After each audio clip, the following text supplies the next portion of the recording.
The advertisement in the Denver newspaper had been clear enough. Widow seeks honest man for marriage of convenience, mountain property included, no affection required. Josephine Grant read it 3 times before placing her own response in the McGill, Nevada Gazette during the autumn of 1882, her hands trembling as she paid the printer with the last of her savings. She had never imagined her life would come to this. 22 years old, alone in a cabin high in the Egan Range with winter approaching fast and creditors circling like vultures. Her father had died 6 months prior, caught in a rockslide while checking his traps, leaving her with nothing but a sturdy log house, 40 acres of unforgiving mountain land, and debts she could never repay on her own. The town banker had made it clear that a woman alone could not maintain a claim. She needed a husband, at least on paper, or she would lose everything her family had built over 2 generations. The responses had been disappointing. Drifters looking for easy money, old men seeking a nursemaid, and one letter so crude she had burned it immediately.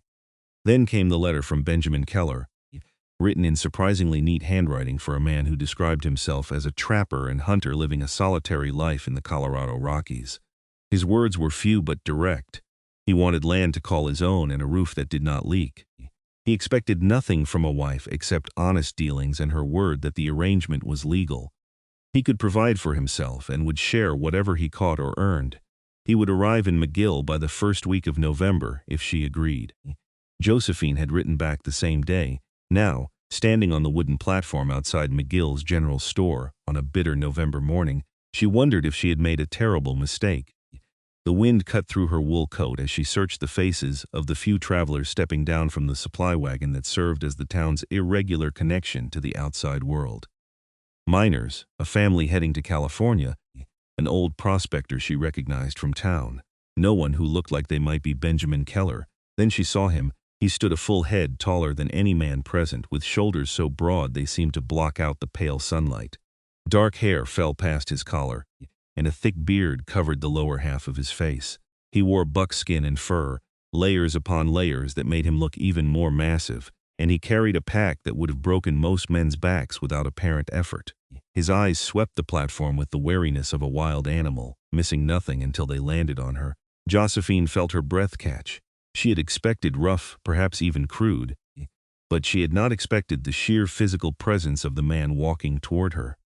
Every step was deliberate, controlled, the movement of someone accustomed to stalking prey through dangerous terrain. When he stopped in front of her, she had to tilt her head back to meet his gaze. "Josephine Grant?" His voice was deep, roughened by years of solitude and mountain air. "Yes, you must be Benjamin Keller." Her own voice sounded thin and uncertain to her ears. He nodded once. "I am. You have the license?" No pleasantries, no attempt at conversation. Straight to business. Josephine fumbled in her coat pocket and produced the marriage license she had obtained from the territorial office. "The Reverend is waiting at the church. It is just down the street." Benjamin took the paper, examined it with those sharp eyes, then handed it back. "Lead the way." The ceremony took less than 10 minutes. Reverend Walsh, accustomed to the practical arrangements common in mining territory, asked no questions about the lack of celebration or witnesses beyond his wife and the church caretaker. Josephine spoke her vows in a steady voice, determined not to show the fear twisting in her stomach. Benjamin's responses were equally firm, though his eyes never quite met hers. When the Reverend pronounced them man and wife, there was no kiss, no embrace. Benjamin simply signed the register in his careful script, waited for Josephine to do the same, and then stepped back. "Where is this property?" he asked as they walked out into the cold sunshine. 14 miles northeast, up in the mountains. It will take most of the day to reach on horseback." Josephine gestured toward the livery where she had left her mare that morning. "I have supplies we will need to collect first." Benjamin surveyed the town with obvious distaste. McGill was small even by Nevada standards, a collection of rough buildings serving the scattered mines and ranches in the region. "I will get my own supplies. Meet you at the livery in 1 hour." He walked away before she could respond, his long strides carrying him toward the general store. Josephine stood frozen for a moment, watching her new husband disappear into the building, then shook herself. This was a business arrangement, nothing more. She had no right to expect courtesy or companionship. She had a husband in name, and that was enough to satisfy the law and keep her land. That was all that mattered. By the time they started up the mountain trail, the sun was already past its peak. Benjamin rode a massive roan gelding that looked barely adequate for his size, leading a pack mule loaded with more supplies than Josephine had expected. He had said nothing about the cost, paying for everything himself without comment or complaint. They traveled in silence, the only sounds the steady clip of hooves on stone and the whistle of wind through the pines. The land grew steeper and wilder as they climbed.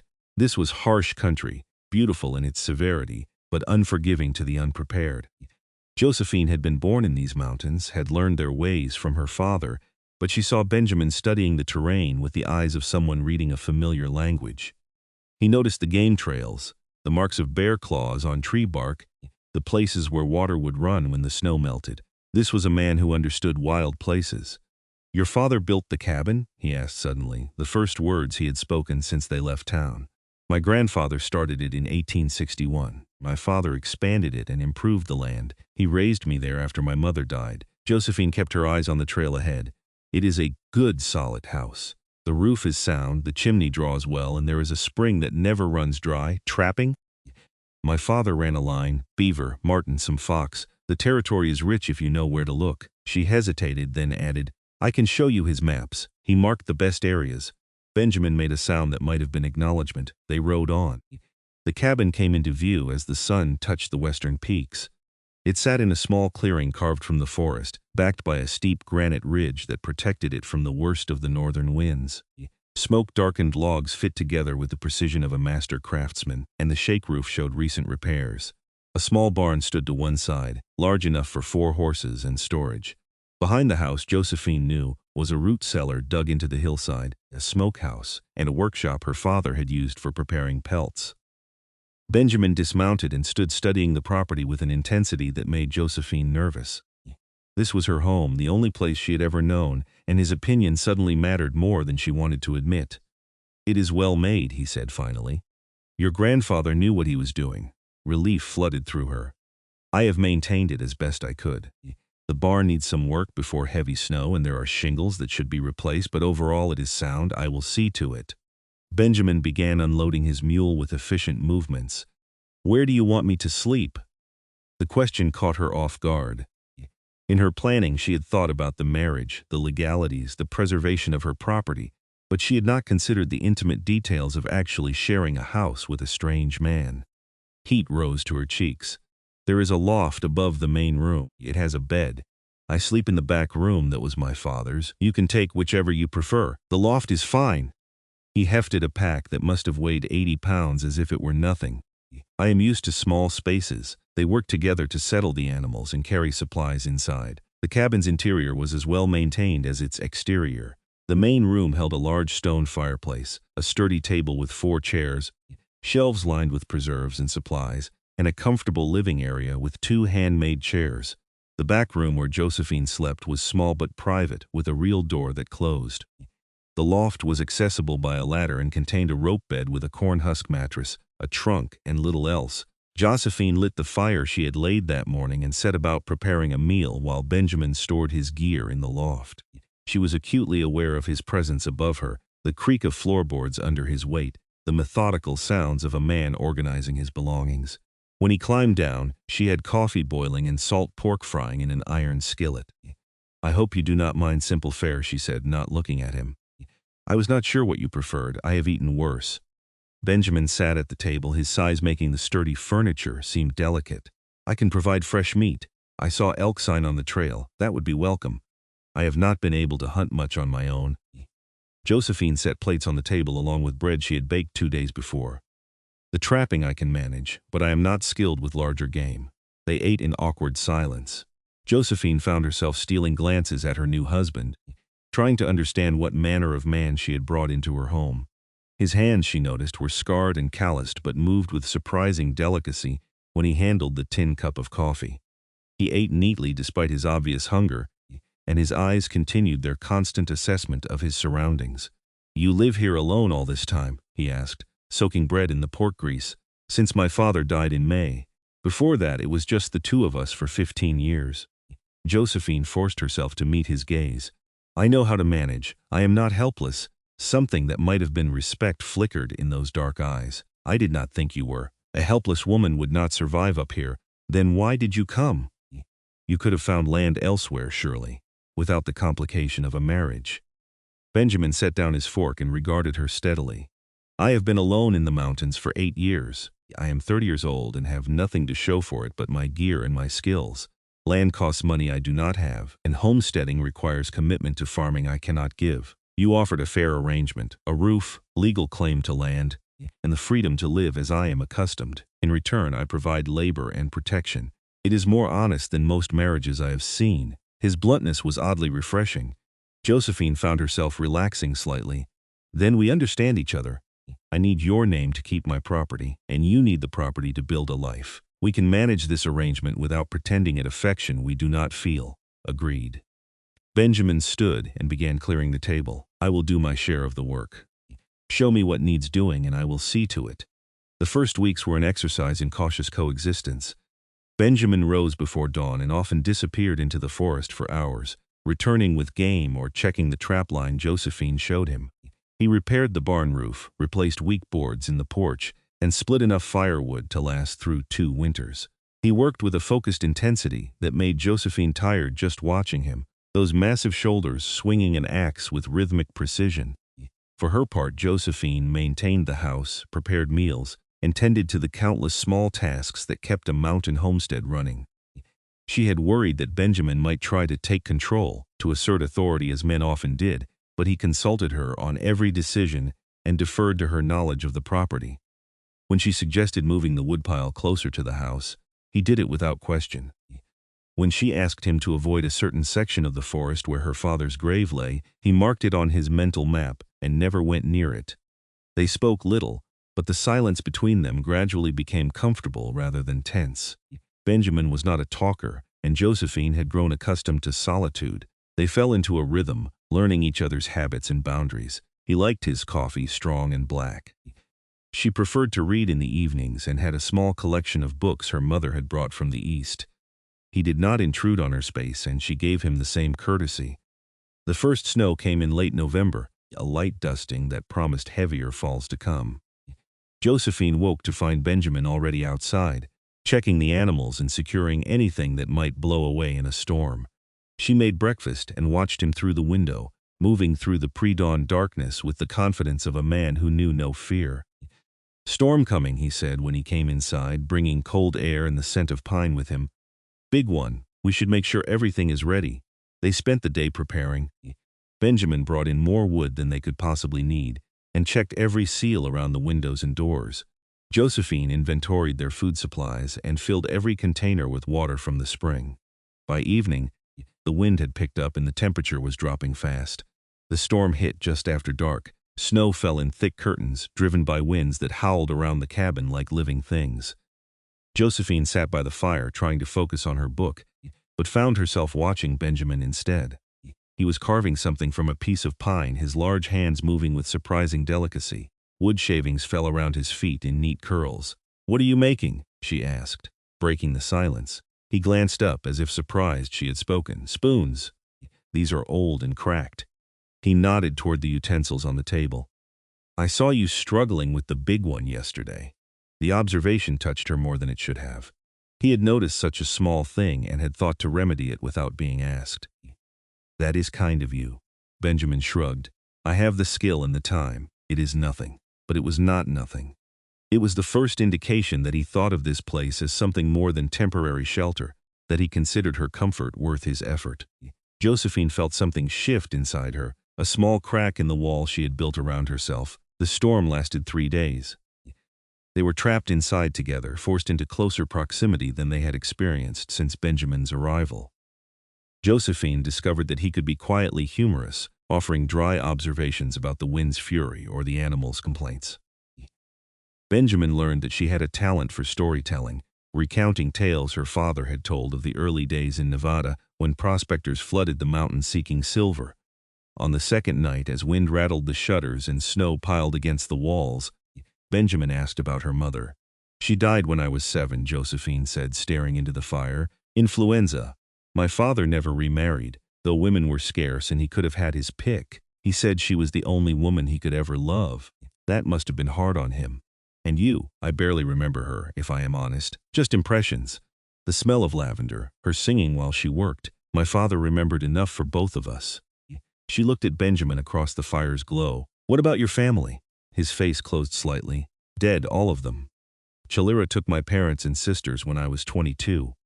I came west after, could not stay in Missouri with all the memories. Been in the mountains ever since, sorry.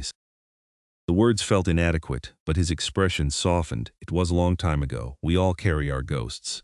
He returned to his carving, the knife moving in steady strokes. At least up here, the quiet feels right.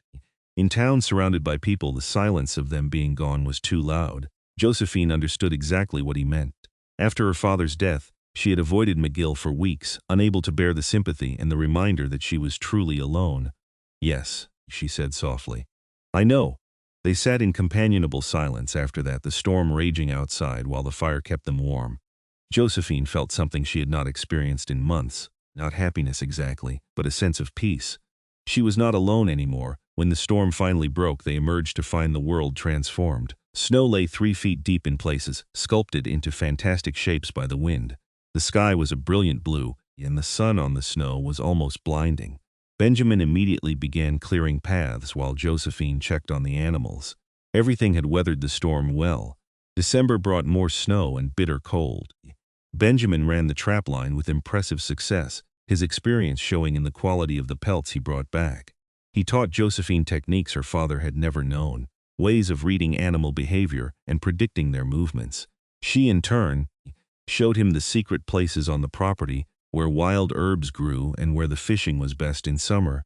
They worked side by side, their partnership becoming more natural with each passing day. Benjamin's initial wariness faded, replaced by a quiet comfort in her presence. Josephine caught herself watching him more often, noticing the way his hair curled slightly when wet, the rare smile that transformed his stern features, the gentleness with which he handled injured animals they found in traps. Christmas came quietly.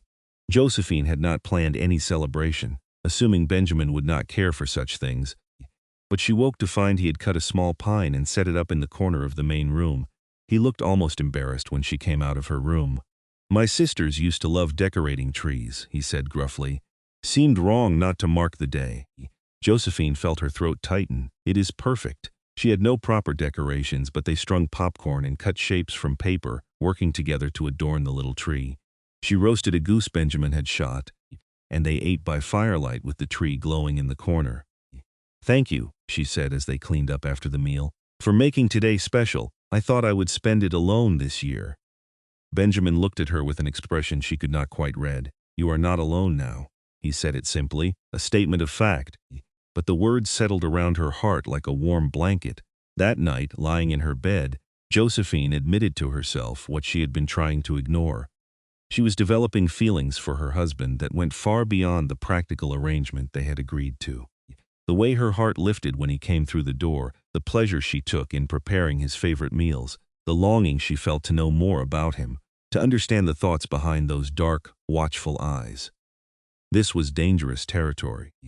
She had no reason to believe he felt anything similar, and the last thing she wanted was to make their situation awkward by revealing emotions he did not share. She would have to be more careful. January brought a cold snap so severe that even Benjamin, accustomed to mountain winters, marveled at it. They stayed close to the cabin, venturing out only when necessary. The forced proximity should have been uncomfortable, but instead, Josephine found herself treasuring it. They talked more during those frozen weeks than they had in all the previous months combined. Benjamin spoke of his years in the wilderness, the lessons he had learned, and the near disasters he had survived. A grizzly that had stalked him for 3 days, a fall through ice that should have killed him, a winter spent in a snow cave when an avalanche destroyed his camp. He told stories with matter-of-fact delivery, but Josephine heard the poetry in them, the deep love he had for the wild places and the self-reliant life. She shared her own stories, the small dramas of growing up isolated, the joy of discovering a new book, the satisfaction of mastering a difficult skill. Benjamin listened with an attention that made her feel heard in a way she had not experienced before. He asked questions, remembered details built on things she had mentioned days before. One evening in late January, as wind screamed outside and the fire burned low, Josephine looked up from her, mending to find Benjamin watching her with an intensity that stole her breath. What is it? She asked, setting down her needle. He was silent for a long moment, then said quietly, "I am glad I answered your advertisement. This is the first place that has felt like home since my family died." The confession cost him something. She could see it in the tension of his shoulders, the way he looked away after speaking. Benjamin was not a man who shared his feelings easily. That he had done so now meant more than he probably knew. "I am glad too," Josephine said softly. "I was so frightened when I placed that notice. Afraid of what manner of man might respond, afraid that I was making a terrible mistake. But you have been kind and honorable. You have made this arrangement easier than I ever hoped." "It does not feel like an arrangement anymore," Benjamin said, his eyes meeting hers again. "Not to me." Josephine's heart hammered in her chest. "What does it feel like?" He stood and crossed to where she sat, then knelt so they were eye to eye. This close, she could see the fine lines around his eyes, the flecks of gold in the dark brown of his irises, the small scar across his left eyebrow. "Like something real," he said. "Like something that matters." Benjamin, she did not know what she meant to say, but it did not matter because he was cupping her face in his large calloused hands with a gentleness that made her want to cry. "Tell me if I am wrong," he said roughly. "Tell me if I have misread this, and I will go back to how things were. But Josephine, I think about you every moment. When I am running the trap line, I hurry back because I want to see your face. When I bring down game, my first thought is whether you will be pleased. I lie awake in that loft and wish I had the right to come to you, to hold you, to be a true husband. If I am alone in this, tell me now, you are not alone." The words came out as a whisper, but they were the truest thing she had ever said. "I feel the same. I have been trying so hard not to, because I was afraid you did not want that from me, but I cannot help it. You have become so important to me." The kiss was inevitable, a coming together that felt like the most natural thing in the world. His lips were softer than she expected, and he kissed her with a reverence that made her tremble. When they finally pulled apart, both were breathing hard. "I am not good with words," Benjamin said, resting his forehead against hers. "I do not know how to tell you what you mean to me, but I am yours, Josephine. If you will have me, truly have me, I am yours until the day I die." "Yes," she breathed. "Yes, I will have you. I already do."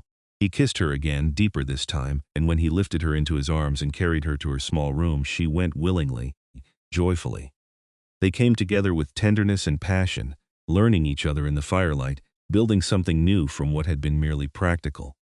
When Josephine woke in the morning wrapped in Benjamin's arms, his massive body curled protectively around hers, she felt complete in a way she had never imagined possible. February arrived with slightly warmer temperatures and the promise of eventual spring. The change in their relationship had transformed everything. Benjamin moved his belongings into Josephine's room, and they slept tangled together every night, making up for months of careful distance. He touched her constantly now, small gestures of affection that she returned in kind. A hand on her back as he passed, a kiss pressed to her temple, fingers intertwined across the table. They were inseparable. When Benjamin checked the traps, Josephine went with him, learning the patterns he used and the signs he read. When she worked in the house, he found tasks nearby, unable to bear being apart for long. It was as if the dam of their reserved politeness had broken, and now everything they had been holding back flooded through. "This is madness," Josephine said one afternoon as Benjamin interrupted her bread making to pull her into his arms and kiss her thoroughly. "I will never finish anything if you keep distracting me." "Then do not finish," he murmured against her neck, making her shiver. "Stay here with me instead." She laughed and pushed him away gently. "I have responsibilities. We cannot live on love alone. No matter how pleasant it is, we can try." But he let her go, settling at the table to clean his rifle while she worked.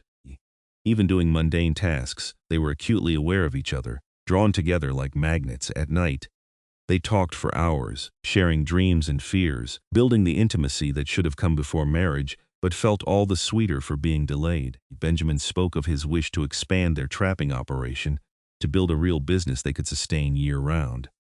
Josephine confessed her dream of having children, of filling the cabin with the noise and chaos of family.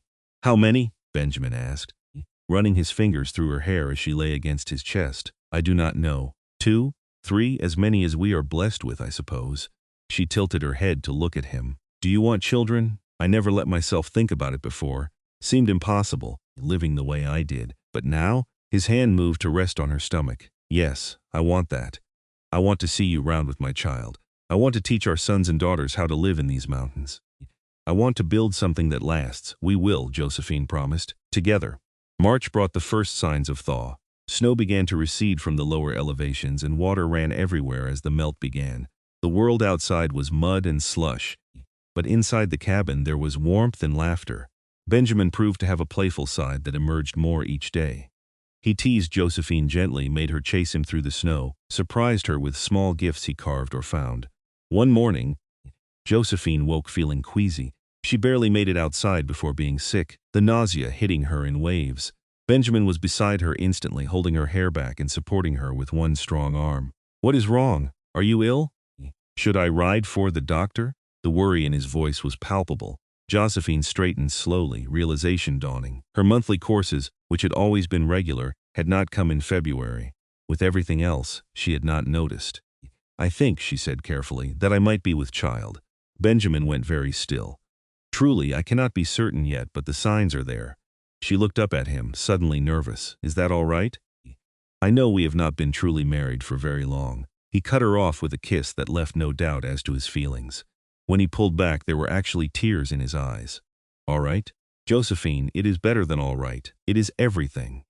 He placed his hand over her still flat stomach with wonder. "A baby, our baby." The joy on his face erased any doubts she might have had. They spent the rest of the day making plans, discussing how they would need to prepare. Benjamin became impossibly more protective, insisting she avoid heavy work and rest more.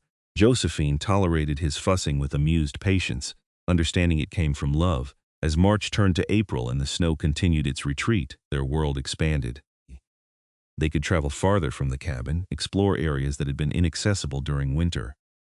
Benjamin took Josephine to a high meadow where wildflowers were just beginning to emerge, and they spent an afternoon lying in the new grass, watching clouds drift overhead.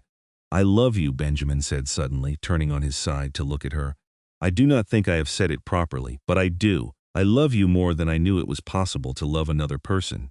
Josephine's eyes filled with happy tears. "I love you too, so much that sometimes I can barely breathe with it. When I think about how close I came to not answering your advertisement, to deciding land was not worth the complication," he shook his head, "I would have lost everything that matters. But you did answer, and I chose you from all the responses. We were meant to find each other, I think." She laced her fingers through his. "Everything I went through, all the fear and grief after my father died, it led me to you. I cannot regret that." They made love there in the meadow, surrounded by the scent of earth and new growth, celebrating the life they were building together. Afterward, as the sun began its descent, Benjamin held her close and spoke of the future with a certainty that made her believe anything was possible. By late April, there was no doubt about the pregnancy. Josephine's body was changing, her middle thickening slightly and her breasts becoming tender. The morning sickness had faded, replaced by a ravenous appetite that made Benjamin laugh as he watched her eat portions that would have satisfied him. "Our child is hungry," he said, pushing more food toward her. "You are eating for two now." "I am eating for an army, apparently," Josephine replied, but she was smiling. Everything felt right. The land was waking from winter's grip. Their trapping season had been successful enough to pay off the last of her father's debts, and she was carrying the child of the man she loved beyond reason. Benjamin had become even more reluctant to leave her. When he checked the traps now, he hurried through the work and returned as quickly as possible. If he was gone more than a few hours, he came back tense and worried, only relaxing when he could see for himself that she was well. "You cannot hover over me for the next 5 months," Josephine said one morning as he insisted on carrying water, that she was perfectly capable of managing herself. "Watch me." He set the buckets down and pulled her into his arms. "Do you know what I thought about every day before you? Just survival. Where my next meal would come from, whether my gear would hold, if I would make it through another winter. Now I wake up, and the first thing I think is whether you are comfortable, whether you need anything, how I can make your day easier. I cannot bear to be away from you, Josephine. Even an hour feels too long." She softened, understanding the depth of what he was trying to express. Benjamin had spent 8 years alone by choice, avoiding connection and closeness. That he now craved it so intensely spoke to how completely he had given himself to this marriage, to her. "I feel the same," she admitted. "When you are out running the line, I find myself watching for you, listening for your footsteps. I miss you even though you have only been gone a short time. It is as if my heart cannot rest until you are near." "Then we are both mad," Benjamin said, but he was smiling, mad and perfectly suited. May brought warmer weather and longer days. The meadows burst into full bloom and the forest teemed with life. Benjamin hunted less now, wanting to stay close to the cabin and Josephine. Instead, he worked on improvements to the property. He enlarged the garden plot, built raised beds for vegetables, and constructed a proper chicken coop using lumber he had carefully saved over the winter months. Josephine helped as much as he would allow, which was less than she liked but more than he wanted. They compromised, working side by side on tasks that were not too strenuous. She planted seeds while he prepared the ground. She held boards while he nailed them in place. Every project was a joint effort, another thread woven into the fabric of their life together. One evening, as they sat on the porch watching the sunset paint the mountains gold and pink, Benjamin said, "I have been thinking about names." Josephine looked at him with interest. "Already? We do not even know if it is a boy or girl." "I know, but I want to be prepared." He took her hand, his thumb tracing patterns on her palm. "If it is a boy, I thought perhaps Joseph after your father. He built this place, gave you the strength and skills to survive alone. He deserves to be remembered." The suggestion made Josephine's throat tight. "He would have liked you," she said softly. "He would have approved of this marriage, of you. He always said the measure of a man was not in his words but in his work, and you are the hardest working man I have ever known." "What about for a girl?" Josephine considered. "What was your mother's name?" "Ellen." Benjamin's expression grew distant with memory. "She was small and fierce, could outwork any man and still have energy to spare. She kept our family together through some hard times." "Then Ellen, if it is a girl, we can honor both our families." She squeezed his hand. "They would be happy for us, I think, to see what we have built from such difficult circumstances." "I hope so." Benjamin pulled her close, and they sat in comfortable silence as the stars emerged overhead. The night was full of sounds, frogs calling from the creek, an owl hunting in the woods, the rustle of wind through the pines. This was their kingdom, Josephine thought. This mountain, this cabin, this life they were creating. It was enough. It was everything. June arrived in a blaze of heat and color. Josephine's pregnancy was becoming obvious now, her dresses straining across her middle. Benjamin watched her changing shape with fascination and pride, his hands constantly drawn to the swell of her belly. When the baby began to move, he spent hours with his palm pressed against her, marveling at each flutter and kick. "Strong," he pronounced after a particularly vigorous series of movements. "This child is going to be a fighter, like both parents," Josephine replied. "Stubborn and determined. Heaven help us."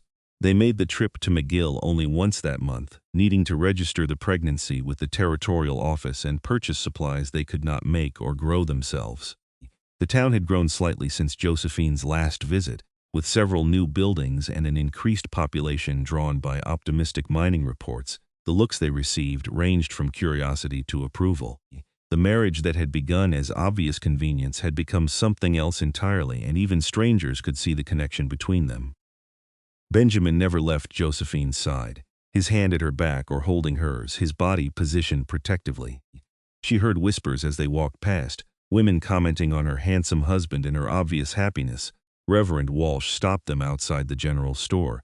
"Mrs. Keller, Mr. Keller, it is good to see you both looking so well."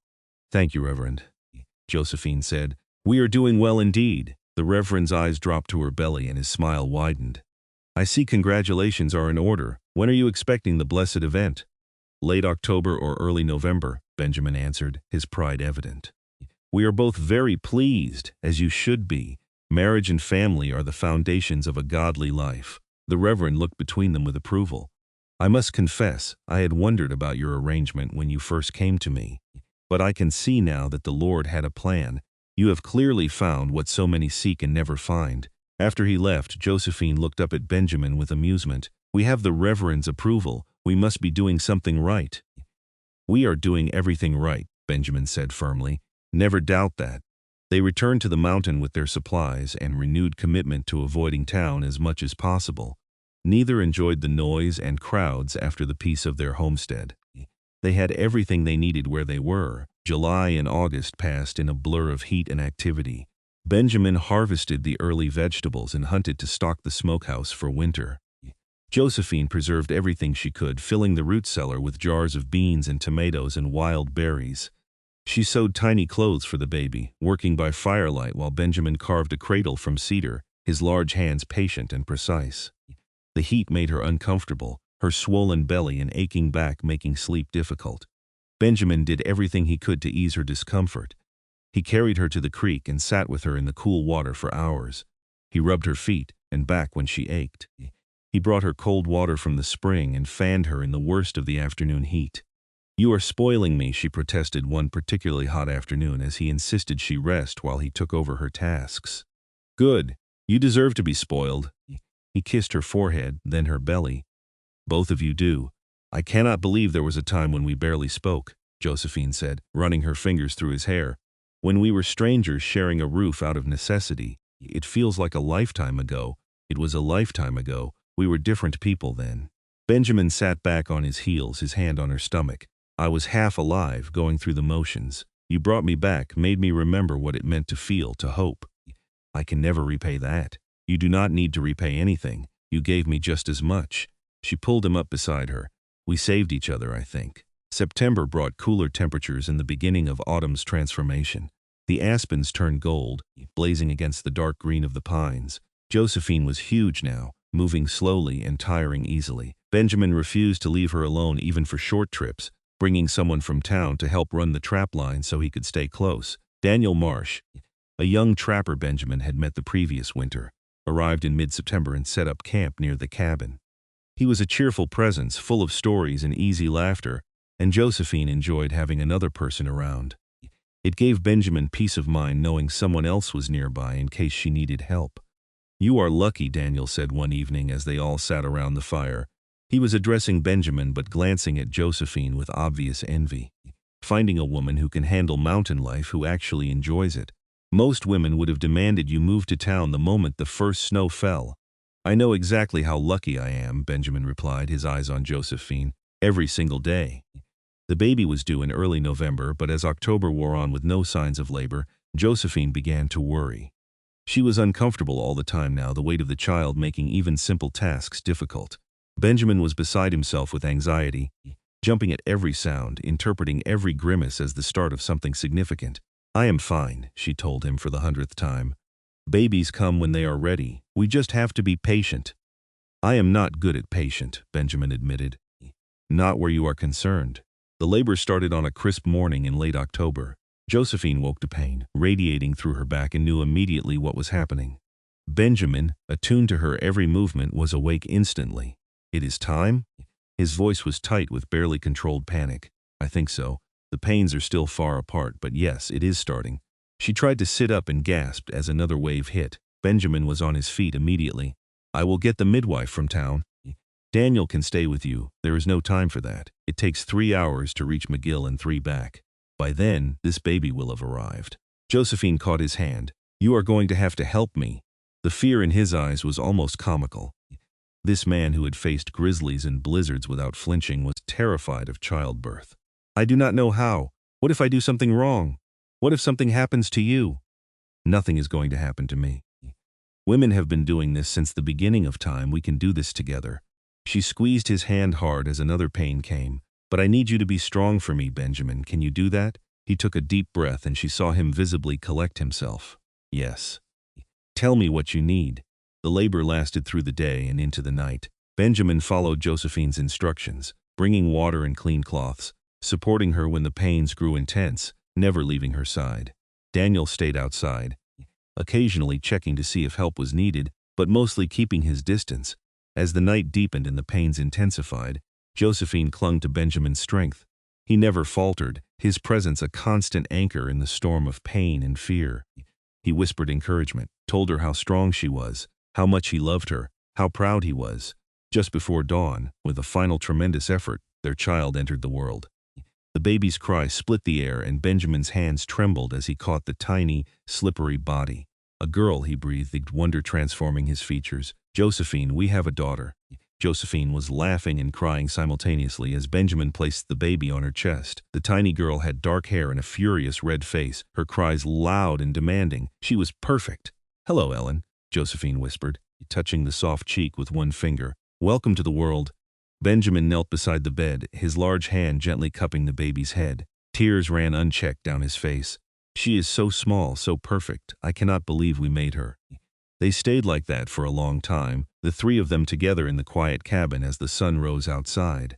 Daniel poked his head in eventually, grinned at the sight of the baby, and promised to spread the good news before heading out to check the traps. The weeks that followed were exhausting and wonderful in equal measure. Little Ellen was a demanding baby, crying often and sleeping poorly, but neither parent minded. Benjamin was completely besotted, spending hours holding his daughter, talking to her in a soft voice Josephine had never heard him use before. "She has your eyes," he said one evening, studying the baby's face intently. "It is too early to tell," Josephine replied, amused. "All babies have dark eyes at first. No, look, see the shape? That is you." He traced the tiniest of features with one calloused finger. "She is going to be beautiful." Josephine watched him with their daughter and felt her heart might burst from happiness. This man, who had answered an advertisement out of practical need, who had married a stranger to secure land, had become everything to her. Father, husband, partner, friend. The love she felt for him seemed to grow each day, deepening into something that felt eternal. November passed in a blur of feedings and diaper changes and sleepless nights. Benjamin took over all the household tasks, insisting Josephine rest and focus on the baby. He cooked and cleaned, managed the trap line with Daniel's help, and still found time to dote on his wife and daughter. "You need to sleep," Josephine told him one night, seeing the exhaustion in his face. "You cannot keep doing everything. I can and I will. You gave me this gift, this family. The least I can do is make sure you are both cared for." He took Ellen from her arms. "Sleep. I will walk with her until she settles." Josephine woke hours later to find Benjamin asleep in the chair by the fire, Ellen sleeping peacefully on his broad chest, his massive hands supporting her tiny body with perfect security. The sight made her eyes sting with tears. How had she gotten so lucky? December brought the first serious snow. They celebrated Christmas quietly, just the three of them, decorating the tree as they had the year before. Benjamin had carved toys for Ellen even though she was far too young to appreciate them. A rattle, a teething ring, and a small wooden horse that Josephine knew her daughter would treasure someday. "Next year she will be old enough to enjoy the tree," Benjamin said, holding Ellen up to see the decorations. "We will have to make it even better." "Next year and every year after," Josephine agreed.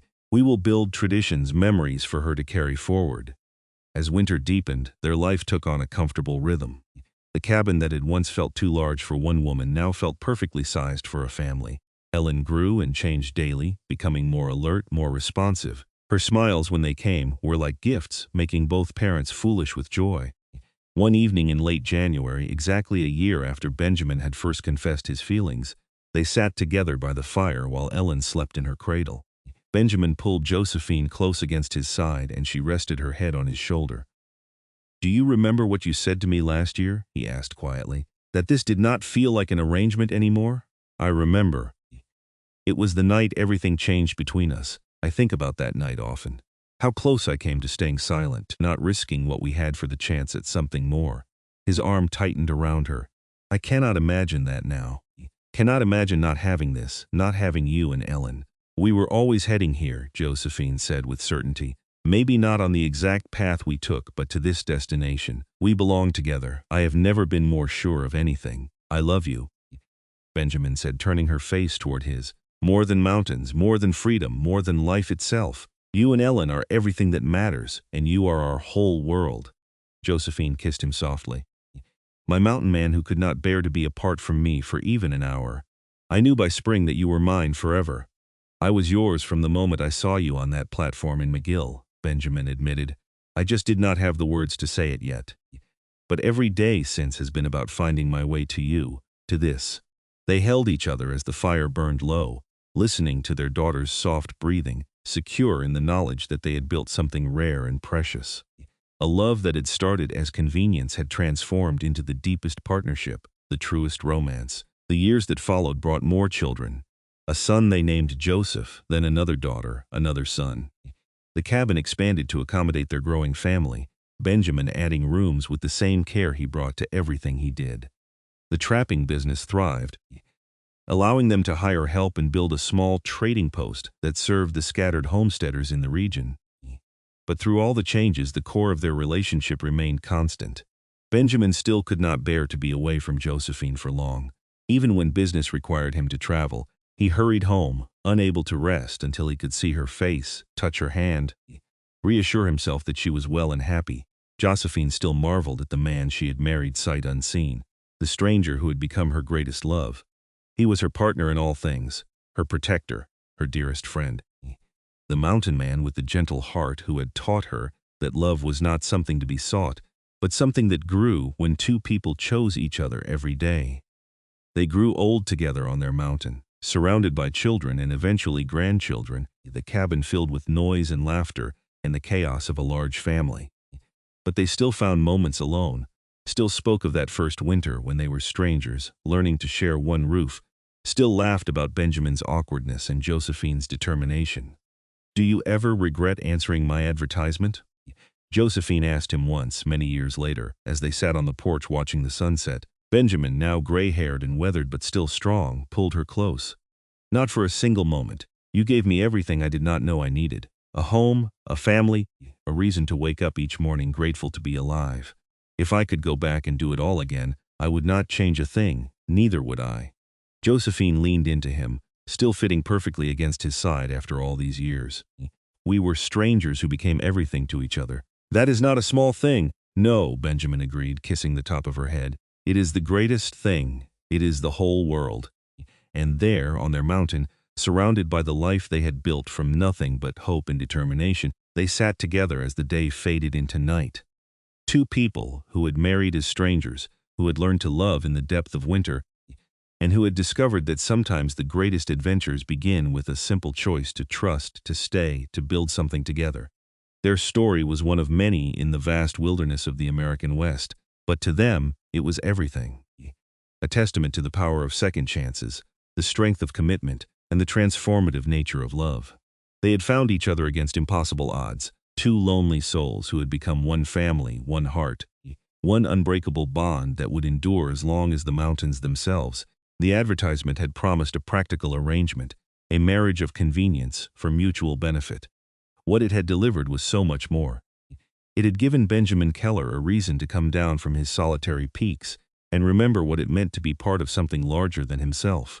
It had given Josephine Grant the partner she needed, not just to survive but to thrive, to build dreams she had thought lost forever. Together, they had created a legacy that would outlast them both. Children who knew the value of hard work and the power of love. Grandchildren who heard stories of the mountain man who could not bear an hour apart from his wife, and understood that true strength lay not in solitude but in connection. A homestead that would shelter generations, built on the foundation of two people who chose each other and never looked back. As the stars emerged above the Egan Range and the night sounds of the forest filled the air, Benjamin and Josephine sat in perfect contentment. They had everything they needed right here, each other, their family, their mountain home.